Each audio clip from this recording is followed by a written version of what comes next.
अस्सलाम वालेकुम dear viewers, मेरा नाम है असद रऊफ़ और आप देख रहे हैं channel Asad knowledge of education.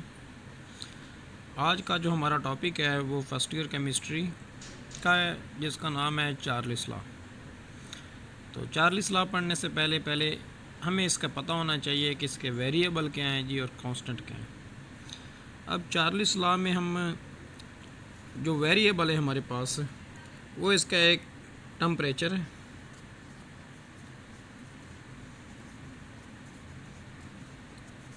और जो दूसरा वेरिएबल है वो जी हमारा इसका वॉल्यूम है।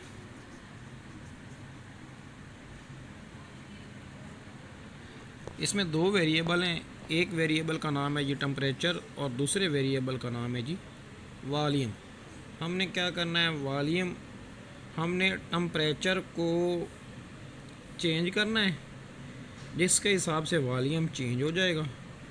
तो हमने उस चेंज का वॉल्यूम किस हिसाब से चेंज होता है उस चेंज का मुताला करना है, उस चेंज के बारे में जानना है।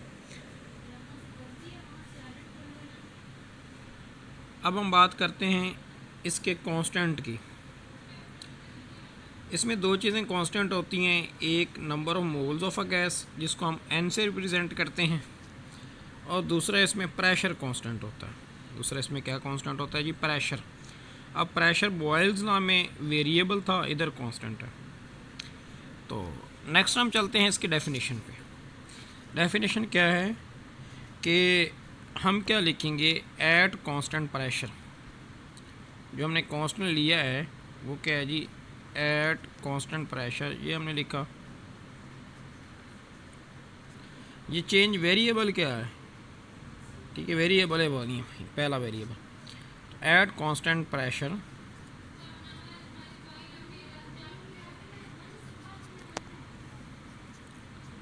The volume of a given mass of a gas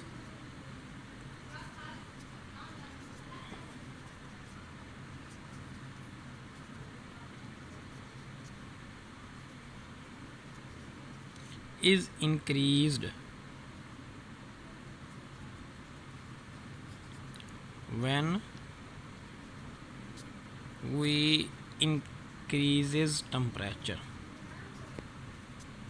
जब हम टेम्परेचर को बढ़ाते हैं एट कांस्टेंट प्रेशर के ऊपर, प्रेशर हमने कांस्टेंट रखना है, कांस्टेंट प्रेशर के ऊपर जैसे ही हम टेम्परेचर को बढ़ाते हैं तो क्या चीज़ बढ़ जाती है, गैस का वॉल्यूम बढ़ जाता है। ये इसकी जी डेफिनेशन है। डेफिनेशन क्या है, कांस्टेंट प्रेशर के ऊपर जैसे ही हम किसी गैस का टेम्परेचर बढ़ाते हैं तो उसका वॉल्यूम क्या हो जाता है, बढ़ जाता है।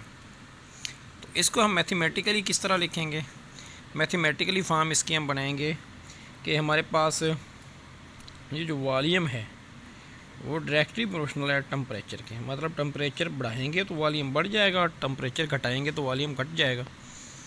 तो फिर हमारे पास क्या है जी, इसको हम इस तरह भी लिख सकते हैं प्रोपोर्शनैलिटी साइन ख़त्म करके, v बराबर है जी के टी। अब टी इधर क्या हो रहा है, मल्टीप्लाई, इक्वेशन के इस साइड पे जाएगा तो डिवाइड हो जाएगा। v बटा टी इज इक्वल टू के, इसको हम क्या कहते हैं जी, के।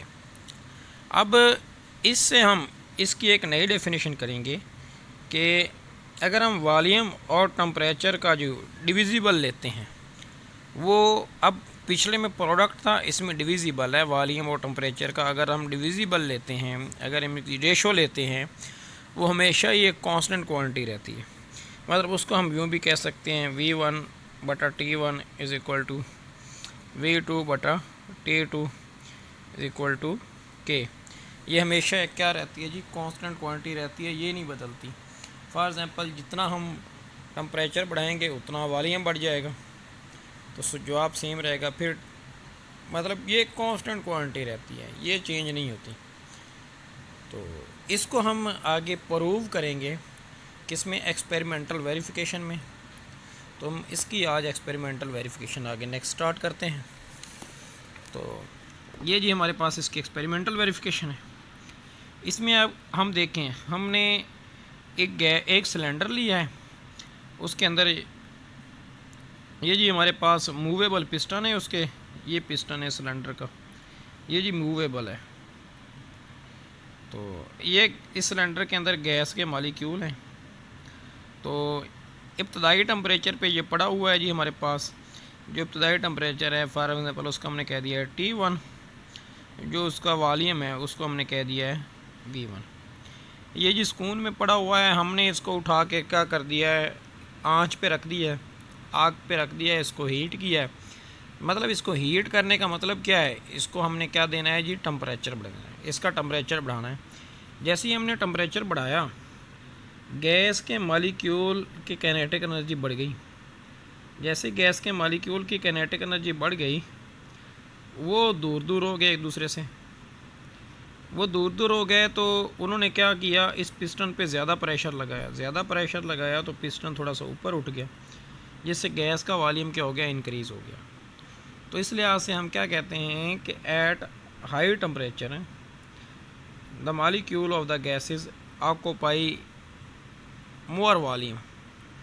जो ज़्यादा टेम्परेचर पर गैस के मॉलिक्यूल ज़्यादा वॉल्यूम घेरते हैं, इस वजह से वो क्या हो जाता है जी, वो नीचे से ज़्यादा प्रेशर लगाते हैं, पिस्टन ऊपर उठ जाता है तो वॉल्यूम बढ़ जाता है। तो इस टाइम उसका क्या, जो हमारे पास उसका टेम्परेचर हमने बढ़ा के T1 से T2 किया, तो जैसे ही हमने वॉल्यूम को तो छेड़ा ही नहीं, सिर्फ टेम्परेचर बढ़ाया, वॉल्यूम खुद ब खुद बढ़ गया। वॉल्यूम बढ़ कर क्या हो गया, V1 से V2। तो इस इक्वेशन को हमने क्या लिखेंगे कि T1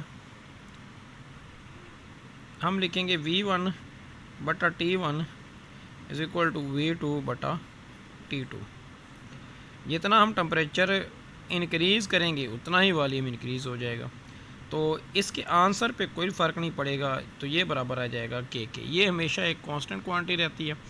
यहाँ तक हमने आज पढ़ना था। ये हमारा जो चार्ल्स लॉ है वो कंप्लीट हो गया है। नेक्स्ट टाइम इसकी एक्सपेरिमेंटल वेरिफिकेशन और डेरिवेशन ऑफ एब्सोलूट ज़ीरो पढ़ेंगे। आज का टॉपिक हमारा यहीं तक था। तो चैनल को सब्सक्राइब कर दें और बेल आइकॉन को दबा दें ताकि नई आने वाली वीडियो आपको जल्दी से और आसानी से मिल सकें। अल्लाह हाफ़िज़।